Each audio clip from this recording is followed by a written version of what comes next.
एक हाफिज़ो कुरान थी। बेहद ही नेक और ईमानदार लड़की थी। उसकी चारों तरफ चर्चाएं चल रही थी। एक दिन अचानक उसकी मौत हो जाती है। मौत के वक्त उसे कफन पहनाया जा रहा था। कफन बार बार फट रही थी। जब बार बार कफन फट रही थी तो लोगों में हलचल मच जाती है कि आखिर नेक ईमानदार लड़की की कफन क्यों फट रही है। उसके बाद ज़बरदस्ती उसे कफन पहनाया जाता है और अचानक उनकी कफन में आग लग जाती है।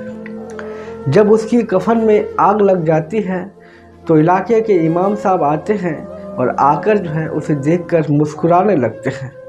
जब इमाम साहब मुस्कुराते हैं तो लोग देखकर हैरत में पड़ जाते हैं कि आखिर इतनी नेक ईमानदार लड़की की कफन में आखिर आग क्यों लगी। जब इमाम साहब से ये बात पूछते हैं तो इमाम साहब हंसकर उसे जवाब देते हैं।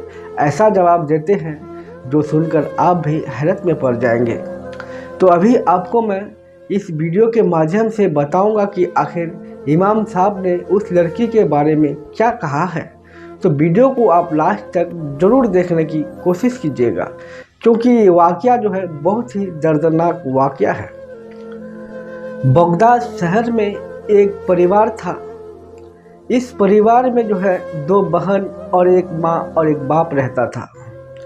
एक बहन को बचपन से ही हाफिज कुरान बनने की बहुत ही शौक थी। वो लड़की बचपन से ही अपने ही गांव के मदरसे में पढ़ने के लिए जाती थी। जब वो लड़की बचपन से मदरसे जाती थी तो उनके पीछे पीछे हवा की आहट भी जाती थी। जब उनके पीछे पीछे हवा की आहट जाती थी तो उस लड़की को ऐसा लगता था कि मेरे साथ कोई पीछे पीछे आ रही है, लेकिन उस लड़की को कुछ भी नहीं दिखाई दे रही थी। वो लड़की धीरे धीरे मदरसे पहुंच जाते हैं और मदरसे में कुछ दिन के बाद तालीम हासिल कर लेते हैं और एक दिन उसे दस्तार भी मिल जाती है। जब उस लड़की को दस्तार मिल जाती है तो उसके बाद उनके माँ बाप उनको एक गांव में ही मदरसा खोल देते हैं ताकि गरीब मजदूरों को फ्री में पढ़ा सके।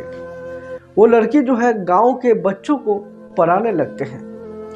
जब वो लड़की अपने गांव के बच्चों को पढ़ाने लगते हैं तो गांव में वो लड़की मशहूर हो जाती है। पूरे इलाके के लोग उसे पहचानने लगते हैं और उसे कहने लगते हैं कि वो लड़की बहुत ही नेक है और ईमानदार है और हाफिज कुरान भी है।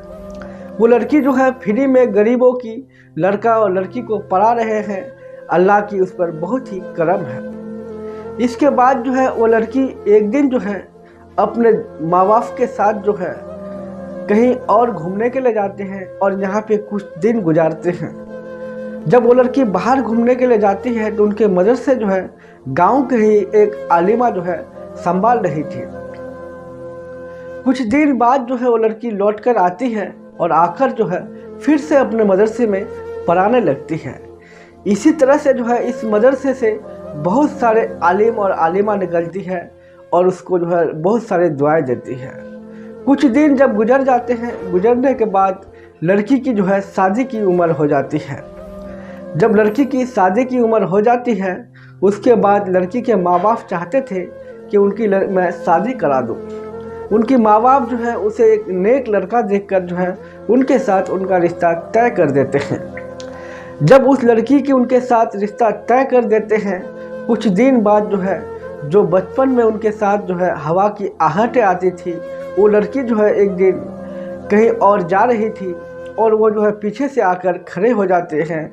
उसे कहते हैं कि आप कहाँ जा रहे हैं, आपकी मैं बचपन से ही इंतज़ार कर रहा हूँ। वो लड़की कहती है कि तुम कौन हो, मैं तुझे नहीं पहचानती हूँ। वो लड़का कहता है कि तुम मुझे नहीं पहचानते होंगे, लेकिन मैं तुझे बचपन से ही पहचानती हूँ, क्योंकि तुम बचपन में जब अपने मदरसे पढ़ाई के लिए जा रहे थे तब मैं आपके साथ साथ जा रहा था, लेकिन आपको मैं सुनाई भी देता था, लेकिन आप मुझे देख नहीं पा रहे थे। तब से मैं आपका ही बहुत ही बड़ा आशिक हूँ। वो लड़की कहती है कि देखो, मैं वैसे वैसे नहीं हूँ कि मैं आपके साथ बात करूँगी। तुम कौन हो नहीं हो मुझे कुछ भी नहीं पता है, लेकिन तुम मेरा रास्ता छोड़ दो। वो जिन्नात कहता है कि देखो मैं इंसान नहीं, मैं जिन्नात हूँ। तुम जिस लड़के के साथ शादी करने जा रहे हो वो लड़का जो है देखने में ईमानदार है, लेकिन अंदर से जो है बहुत ही बेईमान लड़का है।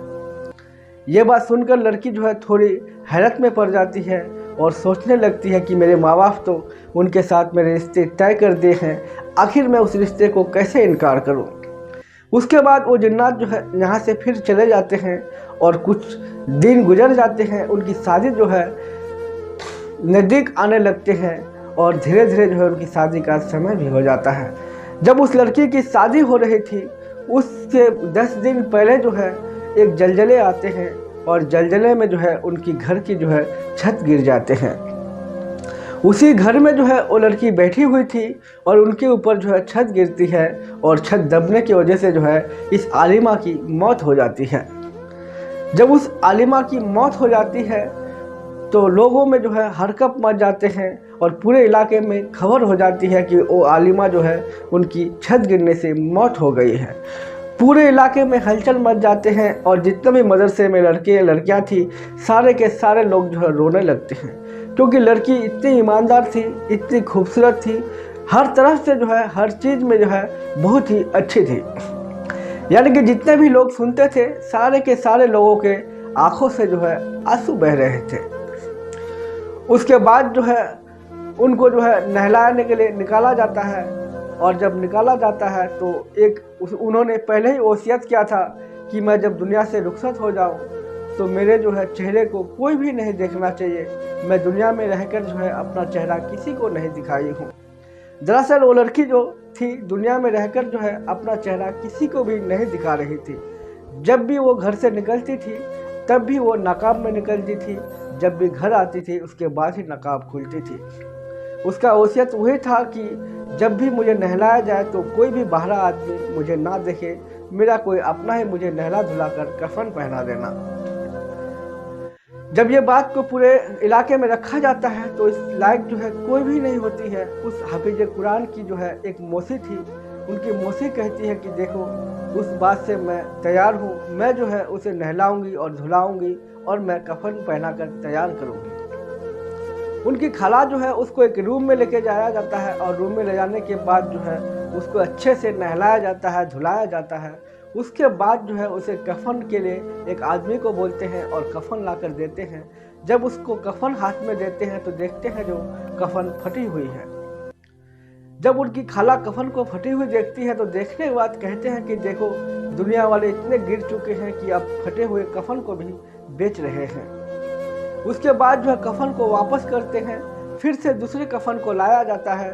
उसके बाद फिर से देखते हैं कि वो भी कफन जो है फटी हुई है। लोग जो है हैरत में पड़ जाते हैं और बाहर में लोग कहने लगते हैं कि हमने जो है बाहर चेक किया है कफन सही थी, लेकिन अंदर जाते ही फट कैसे जाती है। ये बात जो है पूरे इलाके में खलबली हो जाती है और लोग कहते हैं कि इतनी नेक लड़की थी, इतनी ईमानदार थी, आखिर उनके अंदर गुनाह क्या थी जिसकी वजह से जो है उनकी कफन बार बार फट रहे थे। एक जो है बहुत ही मोटा कफन लाया जाता है। लाने के बाद जो है उस लड़की को पहनाया जाता है। जब उस लड़की को ये कफन पहनाया जाता है तो कफन में जो है आग लग जाती है। जब कफन में आग लग जाती है तो लोग सोचते हैं कि शायद उनकी खाला के पास कोई माचिस या कुछ था, उसकी वजह से जो है आग लगी है। जब रूम में आकर देखते हैं तो कोई भी माचिस, कोई भी चीज़ नहीं था।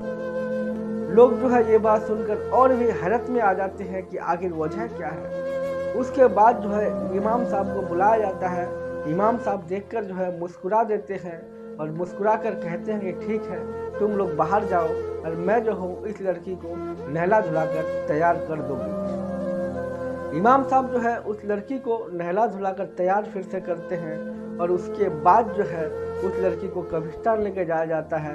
उसके बाद जनाजा पढ़ाया जाता है और उसके बाद मिट्टी दे दिया जाता है।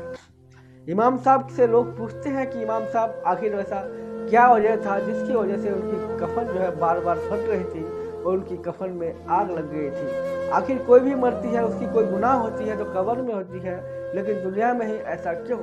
ये इमाम साहब कहते हैं कि देखो ये जो भी करामत उन्होंने दिखाया है अपने लिए नहीं वो दूसरे के लिए दिखाया है, क्योंकि वो लड़की बहुत ही नेक थी। उन्होंने दूसरे को सबब दिया है कि अगर तुम में से कोई गुनहगार होगे तो तुम्हारे साथ जो है वही असरा होगा, वही हसरा होगा जो मेरे साथ दुनिया में हो रही है।